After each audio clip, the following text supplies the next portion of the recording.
Est-ce que vous considérez que c'est une loi de finances traditionnelle, classique, ou c'est une vision de développement qui échappe à l'exécutif? C'est la dernière année du gouvernement, donc le gouvernement, l'exécutif, voudrait parachever un peu tous les chantiers qui ont été entamés. Est-ce que vous considérez qu'elle répond, en tout cas, aux attentes, aux besoins et aux différentes ambitions que nourrit notre pays? Peut-être la Coupe du Monde a été le catalyseur de ces investissements, mais on n'a pas été la cause première. Proposer, ça n'est pas rompre une alliance, au contraire. Proposer, c'est créer du débat. Vous avez travaillé pendant des jours et des semaines avec toute une équipe pour faire des propositions concernant le projet de loi de finances 2026, et on a l'impression qu'aujourd'hui, ça se traduit par un bras de fer politique. Après la note de cadrage, nous avons sorti un document. Où est le problème? Bienvenue, Zakia Garti. Merci beaucoup, Rachid Un Hilaoui. plaisir de vous recevoir pour cette émission de rentrée 7e sens, première émission de la saison. Écoutez, un plaisir renouvelé d'échanger avec vous. Félicitations pour ce beau concept. Effectivement, 7e sens, donner et redonner du sens à l'actualité économique et politique. Voilà, pour faire en sorte aussi que chacun puisse se faire une idée extrêmement précise, ou en tout cas le plus précis possible, de l'actualité, puis la position et les opinions de chacun. Et aujourd'hui, ça sera Zakia Lagarty, membre de l'Alliance des économistes Istiqlaliens, AEI, et je rappelle également que vous êtes analyste économique et financier. On a pris acte de la note de cadrage du projet de loi de finances 2026. Ça sera d'ailleurs la dernière livraison en termes de projet de loi de finances de ce gouvernement et de cet exécutif, puisqu'en 2026, il y aura ces fameuses échéances électorales que beaucoup attendent. D'ailleurs, est-ce que vous considérez que c'est une loi de finances traditionnelle, classique, ou c'est une vision de développement qui échappe à l'exécutif et au gouvernement? Vous parlez de la note de cadrage. La note de cadrage, c'est les éléments dont on dispose aujourd'hui.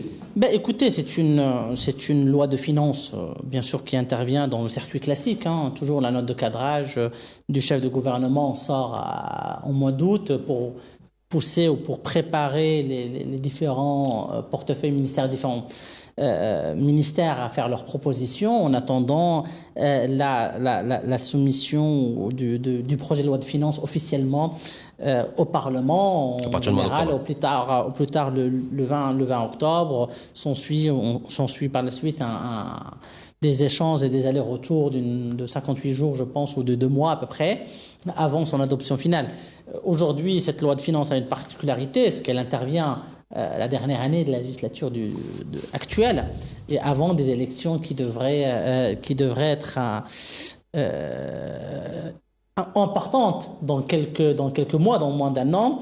Et bien évidemment, c'est la dernière année du gouvernement. Donc le gouvernement, l'exécutif, voudrait parachever un peu tous les chantiers qui ont été entamés depuis 5 ans. Dans le détail justement de cette note de cadrage, certains économistes considèrent qu'il n'y a rien de sexy dans cette note de cadrage 2026, compte tenu qu'il y a des événements majeurs, on le sait, on le dit, on le redit, et je veux le redire aujourd'hui, l'organisation de la CAN 2025 et la co-organisation de la Coupe du Monde 2030. Certains s'attendaient à un contenu de loi de finances beaucoup plus ambitieux, beaucoup plus étoffé, beaucoup plus dynamique, et qu'ils ont exprimé quelque part non, il de ne la s'agit déception. pas de faire des propositions, comme vous dites, sexy, mais il s'agit d'abord de faire le travail et de faire le job. Et la note de cadrage insiste sur les choses essentielles. Bien sûr, continuer la dynamique d'investissement qui caractérise ces dernières années, l'investissement massif. L'investissement public, L'investissement 340 massif, milliards de dirhams de programmés. l'investissement massif en infrastructure pour accompagner ces investissements internationaux, ces investissements en infrastructure, pas uniquement pour la Coupe du Monde, et nous l'avons rappelé dans le document que nous avons préparé, l'Alliance des économistes istiqlaliens pour ce PLF, c'est que les investissements que nous avons aujourd'hui, peut-être la Coupe du Monde a été le catalyseur de ces investissements, mais on n'a pas été la cause première. Puisque quand vous avez des investissements dans les routes, dans les infrastructures hydriques et autres, ça n'est pas uniquement conditionné par la Coupe du Monde. Bien sûr, la Coupe du Monde a encouragé cela, a accéléré cette dynamique d'investissement, mais cette dynamique, elle est là. Et elle a un objectif de transformatif dans plusieurs secteurs, l'énergie, l'eau, et bien évidemment les infrastructures liées à ces 2 événements majeurs que vous avez soulignés, qui sont la Coupe du Monde et la CAN. Et qui sont aussi... qui crée de la croissance, justement, qui génère de la croissance et de l'emploi. On va revenir dans le détail avec vous, Zakia Lagarty, sur les travaux qui ont été effectués par l'Alliance des économistes istiqlaliens avec des propositions, des recommandations. Je Je rappelle que l'Alliance des économistes israéliens, c'est, j'allais dire, l'aile économique du parti. Le think tank officiel du parti économique en matière économique, oui, évidemment. Est-ce que vous considérez, Zaki El-Agharti, vous qui avez pris part à ces travaux de réflexion et de proposition de l'Alliance des économistes israéliens, que ce projet de loi de finances 2026, en tout cas la note de cadrage, pour être plus précis, est-ce qu'elle vous convient? Est-ce que vous considérez qu'elle répond, en tout cas, aux attentes, aux besoins et aux différentes ambitions que nourrit notre pays? Écoutez, cette note de cadrage est une note préparatoire, bien sûr. On va voir après ce que le gouvernement va proposer dans le document massif qui va être déposé au plus tard le 20 octobre. Mais globalement, bien sûr, cette note répond aux grandes orientations que nous souhaitons pour notre pays, dans des termes un peu larges et généraux, en matière d'investissement, en matière de consolidation de l'État social, en matière de soutien à l'initiative privée. Bien sûr, par la suite, voir dans quel détail va aller le gouvernement quand il va déposer sa note. Le document, disons le PLF. Et c'est dans ce cadre-là que, bien sûr, l'Alliance des économistes israéliens vient avec des propositions détaillées que nous espérons être prises en compte dans la mouture que va déposer le gouvernement. On va en parler de ces propositions et de ces recommandations de l'Alliance des économistes israéliens pour ce projet de loi de finances 2026. D'ores et déjà, on voit qu'il y a des critiques.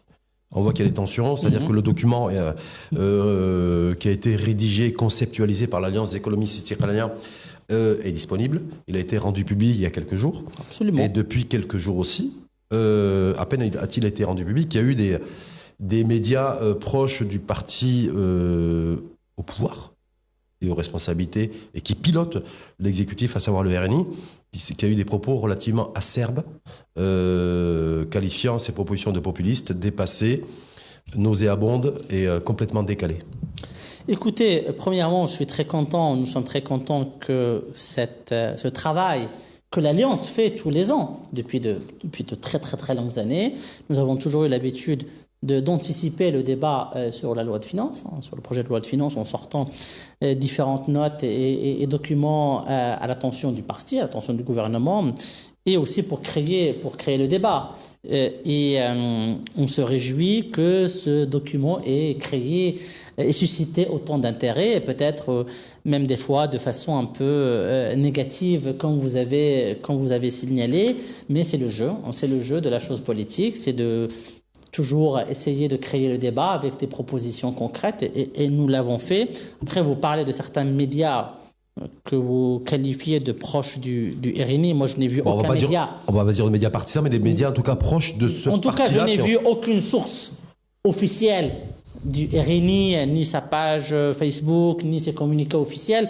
Peut-être ces médias que vous qualifiez de proches de RNI ont formulé des critiques acerbes. Quand vous lisez le document, on n'y voit aucune attaque directe ou aucune attaque à l'égard du RNI. Il n'y a pas que le RNI, il y a aussi un deuxième parti dans la coalition gouvernementale qui est le PAM. Mais qui est resté silencieux, le PAM. Qui est resté silencieux. Je ne vois pas pourquoi ces médias que vous qualifiez de proches du RNI s'insurgent des propositions de l'Alliance des économistes.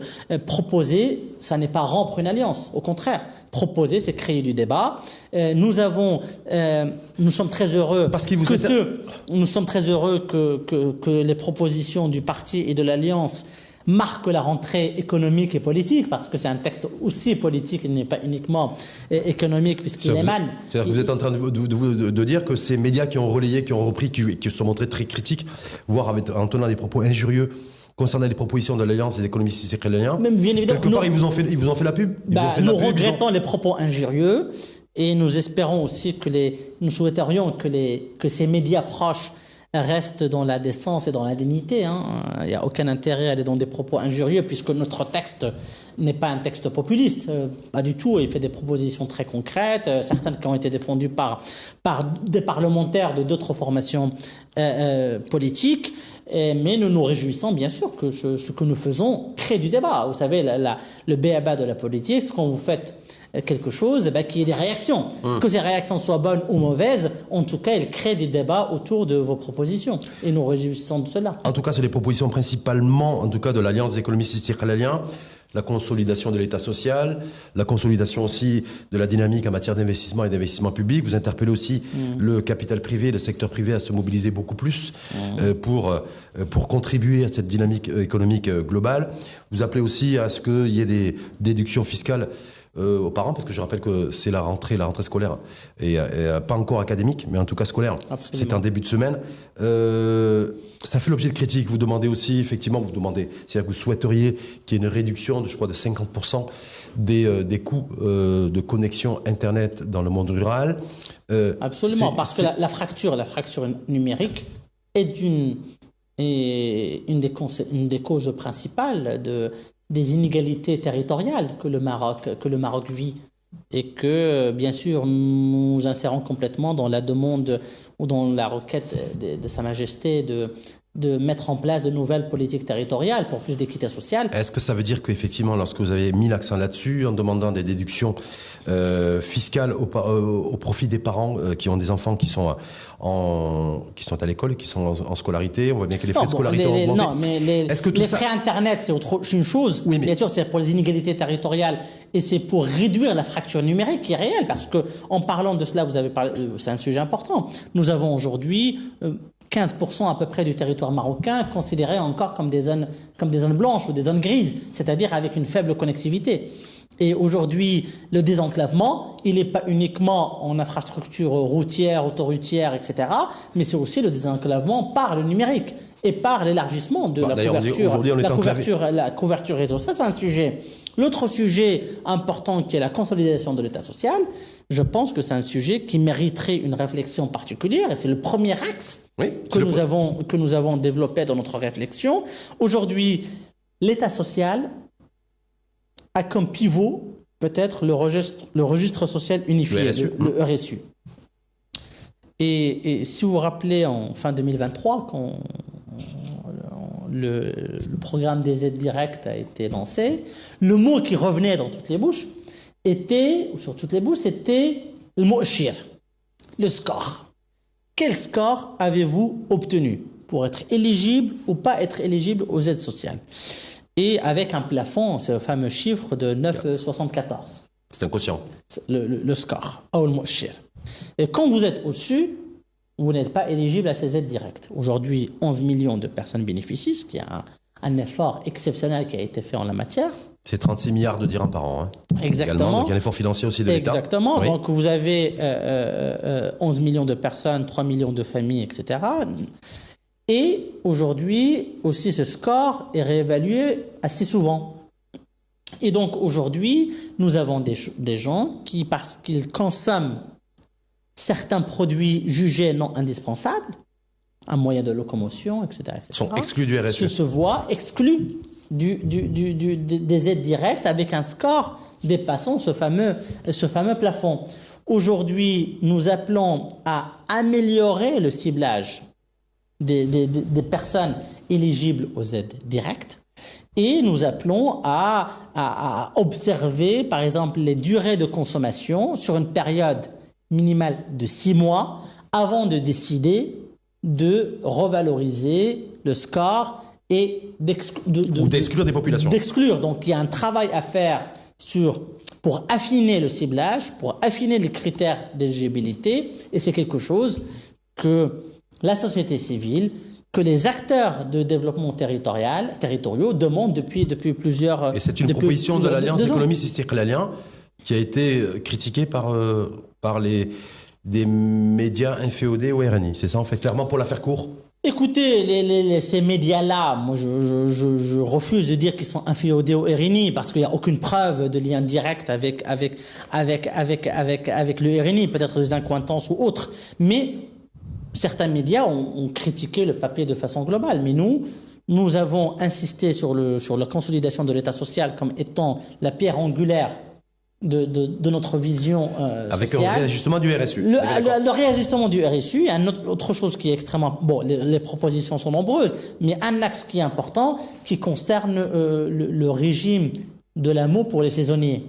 Parce que aujourd'hui, beaucoup de personnes qui travaillent dans le secteur notamment agricole, des emplois saisonniers ou irréguliers, préfèrent basculer dans l'informel pour continuer à recevoir ces aides. Et donc aujourd'hui, nous, on demande à ce que ces gens-là puissent garder leurs droits, même si elles effectuent un travail irrégulier ou saisonnier. Même s'ils travaillent, c'est-à-dire que même s'ils travaillent 5 ou 6 mois dans l'année, qu'ils puissent bénéficier de leurs droits assurance maladie obligatoire pendant 12 mois, tout ça pour éviter qu'ils rebasculent dans l'informel. Exactement, pour éviter ce basculement dans l'informel. Donc il y a un travail fondamental à faire là-dessus, et beaucoup de pertes d'emploi ou de chômage dans le secteur agricole étaient en partie dû à ce basculement volontaire vers l'informel. Je crois que le Younes Kouli, ministre en charge de l'emploi, l'avait un peu évoqué. Pour lui, pour se défendre sur la hausse du chômage. Il a raison sur ce volet-là. En disant effectivement, il y a des personnes qui sont détournées de ces aides directes. Nous demandons par exemple d'augmenter aussi les droits pour les personnes en situation de handicap, de 100 dirhams à 200 dirhams par mois, même si ces montants restent j'en conviens, dérisoires pour beaucoup de Marocains. Nous demandons aussi pour le SAMU d'élargir les prérogatives du SAMU pour aussi y inclure les accidents de la voie publique, etc.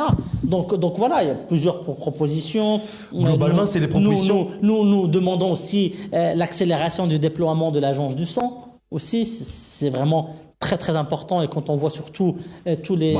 Il y a eu l'agence du médicament il y a quelques mois, donc l'agence du sang devrait suivre. Donc voilà, ce type de propositions qui sont très importantes pour parachever ou pour continuer la consolidation de l'État social. Donc en tout cas, vous qui avez participé activement, Zaki El Agharti, à l'élaboration de ces différentes recommandations... Avec bien sûr, comme membre de l'Alliance, avec beaucoup d'autres membres. Mais vous avez été partie prenante, avec une équipe autour de vous, de ces propositions de l'Alliance économique israélienne. Le président de l'Alliance, c'est Abdel Mazouz, voilà. À aucun moment vous attendiez à ce qu'il y ait une levée de bouclier et qu'il y ait tout ce tapage qui soit fait. Vous n'y attendez pas du tout? Non. Ni vous, c'était ni l'objectif, ni l'idée initiale. L'idée initiale, c'est de continuer, c'est de faire le travail que nous faisons tous les ans, c'est-à-dire d'être une force de proposition et d'anticiper le débat. Sur la loi de finances, qui en général va commencer à être présent dans les médias après l'ouverture du Parlement. Nous avons voulu anticiper cela dès maintenant. Est-ce que cette réaction, c'est l'expression d'une frilosité, c'est l'expression de se dire, parce que entre... Non, mais encore une fois, je ne peux pas donner un avis parce qu'il n'y a jamais eu de réaction officielle d'aucun des membres de la majorité. Il y a eu des réactions, comme vous dites, de certains médias que vous considérez comme proches. J'ai aucune preuve qu'ils soient vraiment proches ou pas du RNI. On va dire que la vie économique ou le média Digital Good, chacun sait, quand on est un petit peu averti, que c'est les médias, me semble-t-il, et j'ai pas inventé l'eau chaude, donc je vais pas inventer des vérités toutes faites. Mais ce que je veux dire par là, c'est que ces propositions-là aujourd'hui, on a l'impression qu'en fait que des médias, comme nos confrères d'ailleurs de Média 24, on fait tout un article là-dessus en titrant bras de fer, tension extrême entre RNI et Istiqlal. C'est-à-dire que se dire voilà, est-ce que vous avez travaillé pendant des jours et des semaines avec toute une équipe pour faire des propositions concernant le projet de loi de finances 2026, et on a l'impression qu'aujourd'hui ça se traduit par un bras de fer politique. Écoutez, nous on a le sentiment du devoir accompli. Nous avons fait un document qui reflète les propositions de l'Alliance en termes de loi de finances. Nous avons essayé de couvrir plusieurs aspects, plusieurs points. Donc on vient avec 8 séries de mesures et nous sommes satisfaits du travail qui a été fait. Et nous sommes aussi heureux que les médias de tous bords s'intéressent au rendu de l'Alliance. Voilà ce que je peux vous dire à ce sujet. En tout cas, les points qui ont été repris, qui ont fait l'objet de critiques qualifiant, je qualifier aussi des propositions de populisme complètement dépassées et complètement en décalage, c'est où vous trouvez le financement pour financer les déductions fiscales aux parents d'élèves pour qui sont confrontés à des frais de scolarité de plus en plus élevé, de plus en plus cher, et la réduction de 50% des branchements et des connexions Internet pour le monde rural. Les critiques, c'est de dire, voilà, vous faites ces propositions-là, ok, mais comment vous les financez? Et je passe sur aussi l'élargissement de la baisse de l'IR pour les tranches inférieures. D'accord, on va parler de l'IR. La réforme sur l'IR a été entamée l'année dernière. Tout à fait. D'accord. Est-ce que vous avez une idée sur le chiffre que ça a coûté, le montant qu'a coûté à l'État de faire cette réforme de l'IR? La réforme de l'IR? Oui, l'année dernière. Non, ça a été quantifié. Ça a coûté à l'État à peu près entre 8 et 9 milliards de dirhams. D'accord. Si vous voyez les recettes fiscales de l'État, elles ont augmenté de façon substantielle. Mais est-ce qu'il y a un lien direct entre non, mais ça veut dire que redonner nous le avons pouvoir d'achat des populations? Nous avons aujourd'hui des recettes fiscales qui sont en constante augmentation. Et d'ailleurs, vous pouvez revenir aux déclarations de Sefrouj El-Qja et même en 2025, nous aurons plus de 320 milliards de dirhams de recettes fiscales. Oui. C'est l'objectif qui s'est et d'ailleurs, fixé même par l'exécutif. Vous voyez, nous, quand on a commencé ce travail, on a vu les derniers chiffres du Trésor. Et sur la collecte, sur les recettes collectées par le Trésor, surtout les impôts, les principaux, TVA, IR, IS, c'est des augmentations à deux chiffres, en pourcentage. Donc aujourd'hui, nous avons des recettes fiscales qui nous permettent aujourd'hui d'avoir les moyens de nos ambitions. Et donc aujourd'hui, faire une réforme supplémentaire de l'IR, nous, dans les propositions fiscales, nous n'avons pas fait. Nous sommes conscients que les réformes fiscales ont été entamées il y a quelques années, avec un premier volet sur la TVA, l'IS et par la suite l'IR. Et donc aujourd'hui, nous n'avons en aucun cas proposé de réouvrir le débat sur l'IS ou sur la TVA ou même sur l'IR. Des propositions que nous faisons, c'est des choses à la marge. C'est-à-dire élargissement des tranches par inférieures, exemple, allègement de la fiscalité. Pour les tranches de la classe moyenne, qui concerne les tranches de la classe intermédiaire, notamment pour la tranche qui était sujette à 34% avec un maximum de revenus de 180 000 dirhams, de l'augmenter à 240 000 dirhams. Donc c'est des changements, des propositions techniques, d'accord, mais qui ont aussi un sens. Non seulement économique, excusez-moi, mais un sens pour le pouvoir d'achat des citoyens. Pourquoi? Si vous voyez par exemple l'évolution de l'IPC entre 2017 et 2024, il y a une augmentation de 19%. D'accord? Une inflation cumulée à peu près, pour dire les choses simplement, de 19%. Quand vous voyez l'augmentation des salaires dans le secteur privé, dans le secteur public, ça a été plus 25%. Avec toutes les revalorisations du SMIC, du SMAC, des différentes augmentations dans le cadre des accords sociaux. Et quand vous voyez dans le secteur privé, et ça c'est des chiffres officiels du ministère des Finances, du ACEP, etc., c'était à peu près 13-14%. Donc c'est 13-14% avec un IPC qui a augmenté de 19%. Donc il y a eu encore un delta de perte de pouvoir d'achat de 5-6%. Donc aujourd'hui, nous sommes juste en train de faire des propositions pour redonner une partie du pouvoir d'achat aux classes moyennes, ce pouvoir d'achat qui a été perdu à cause... Classe moyenne inférieure, d'accord. Classe moyenne inférieure qu'on a perdu. Vous avez toujours habitué, l'Alliance des économistes Istiqlalienne d'ailleurs, il se présentait d'ailleurs aussi comme le parti de la classe moyenne. Sauf qu'on regarde entre 2021 et aujourd'hui, 60% des classes moyennes dans notre pays ont basculé dans la précarité, ont perdu du pouvoir d'achat. Donc, est-ce que ce choix de l'Alliance des économistes Istiqlalienne de dire nous on va aller sur les populations, sur les classes moyennes inférieures? Non, mais c'est exactement ce que j'étais en train de dire. Quand je vous donne les chiffres de l'IPC et l'évolution des revenus des ménages et que je vous montre par des données chiffrées qu'il y a une perte de pouvoir d'achat, nous avons conscience de cela, bien évidemment. Et c'est pour cela qu'aujourd'hui... Cette proposition va dans ce sens, c'est ça que bien sûr, c'est pour cela que nous demandons aujourd'hui de redonner du pouvoir d'achat, d'élargir la tranche du revenu soumise de l'IR à 34%, de soutenir les parents dans la scolarisation de leurs enfants. Nous avons aussi... Comment le soutien? Parce que là, vous avez été critiqué aussi. C'est sur la baisse, la pression fiscale pour les classes moyennes inférieures et ceux qui sont fiscalisés à 34%. Mais ça va être un manque à gagner pour l'État. Donc, quelles sont les sources de financement? Ça, vous savez, même cette question de manque... Excusez-moi, même cette question de manque à gagner pour l'État, il y a débat. Parce que quand il y a eu le débat sur la réforme de l'IR l'année dernière, et que ce manque à gagner à l'État de 9 milliards de dirhams sur l'IR, En termes de recettes pour l'État. En termes de recettes de l'État. Mais vous savez, quand on vous donne plus de revenus, en général, vous dépensez plus. C'est dépenser plus.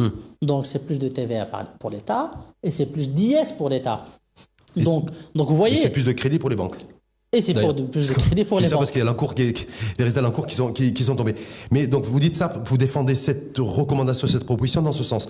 Sur les déductions fiscales aux parents d'élèves pour soutenir la scolarité de leurs enfants. Oui.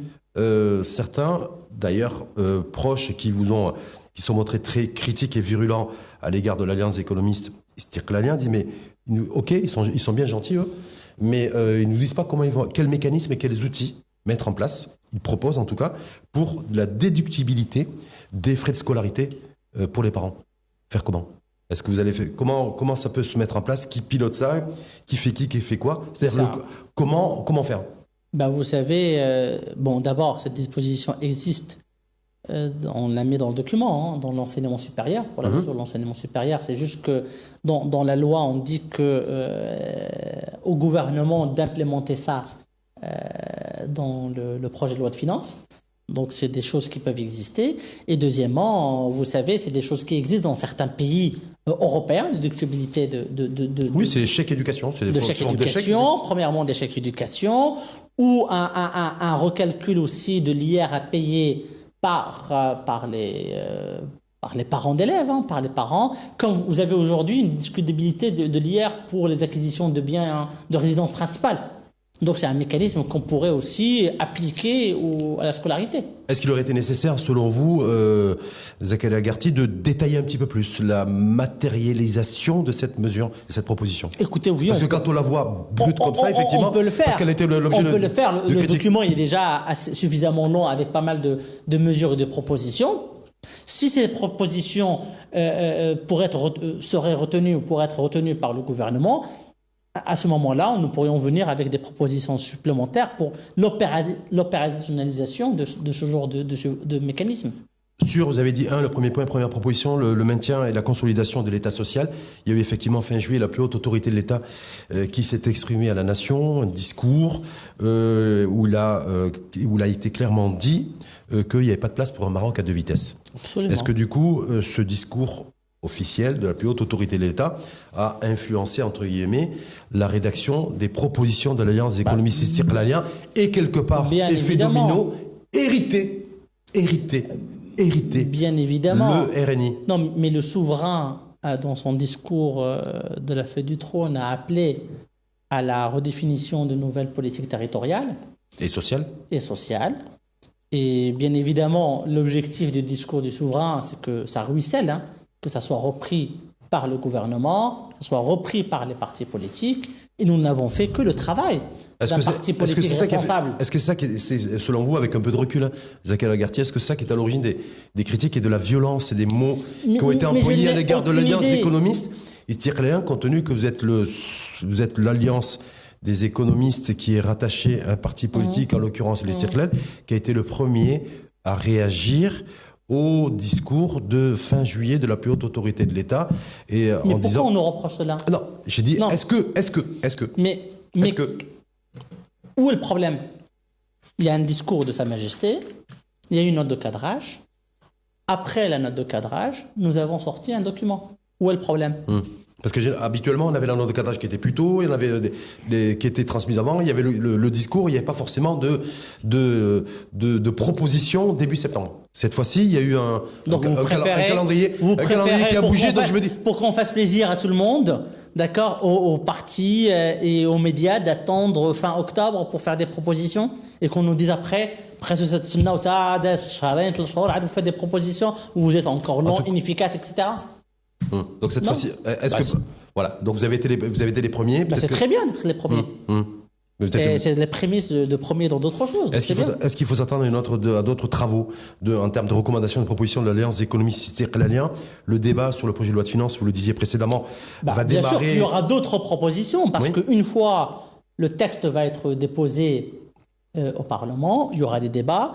Les parlementaires du parti de l'Istirklal vont proposer des amendements, et donc bien sûr le travail continue. sur ce volet-là. Donc, est-ce qu'il faut s'attendre encore à des prochains jours et des prochaines semaines tendues entre le RNI et... Mais moi, je ne vois pas la tension. C'est RNI Istiqlal ou RNI Alliance? Mais moi, je ne vois pas où est la tension. Il n'y a pas de tension pour vous? Non, pas du tout. Il y a des propos... C'est un travail qui a été fait, qui a été soumis, qui a créé un débat. Nous sommes très heureux de ce débat, parce que c'est cela aussi l'action politique de façon générale, hein. C'est de faire des propositions, que cela suscite du débat, des retours positifs comme négatifs, et que après voilà, c'est dans le... Donc pour vous, tout ce qui s'est passé ces derniers jours en termes de critiques vis-à-vis des propositions de l'Alliance des économistes istiqlaliens est un non-événement? Non, c'est pas un non-événement. S'il y a des propositions et des critiques sur des sujets concrets, nous sommes prêts, nous serions très intéressés de revoir un peu notre travail, de réévaluer certaines propositions. Mais pour le moment, je ne vois pas de retour concret. Je vois, comme vous dites, que des propos un peu que vous avez qualifiés d'injurieux, etc. Pas que j'ai qualifié, parce qu'en fait, c'était clairement écrit, populiste, dépassé, déphasé, décalé. En tout cas, ces propositions de l'Alliance des économistes istiqlaliens, vous considérez qu'aujourd'hui, ils sont maintenus et ils sont toujours d'actualité et que vous allez poursuivre, en fait, dans cette lignée, Absolument. Sans changer de direction. Pour le moment, c'est les propositions que nous avons faites. Après, nous allons voir le texte du gouvernement et faire une réflexion à l'aune du texte officiel ou de la proposition du gouvernement et participer à la réflexion sur les amendements proposés par les députés du parti. Voilà. Donc en fait, je veux dire, l'affaire suit son cours. Absolument. Donc affaire à suivre en même temps. Absolument. Merci infiniment, Zakir Garti, membre de l'Alliance des économistes istiqlaliens, l'AEI, et analyste économique et financier, pour cette lecture ou cette contre-lecture en tout cas en même temps, des propositions à la fois de l'Alliance des économistes istiqlaliens dans le cadre de la note de cadrage du PLF 2026, et puis surtout vos réactions et votre réaction aussi aux réactions que ça a suscité et parfois qui sont sorties un petit peu du cadre du jeu. On va faire référence à, on est toujours dans le football, parce qu'avec la victoire, après la victoire de vendredi contre le Niger et celle contre la Zambie, voilà, 2-0. Ouais. Donc il y a le terrain de jeu sportif, et donc restez aussi, ou restons fair play, c'est ça que vous voulez aussi. Absolument. Plutôt dire, pour rester reprendre un terme de jargon sportif. Absolument. Merci infiniment à vous. Et merci pour la conclusion. Avec plaisir, Zakir Garti, puis à très vite, à très bientôt. À très vite, merci beaucoup. 7e Sens, à suivre sur la chaîne l'ODJ TV et à réécouter sur R212, la web radio des Marocains du monde.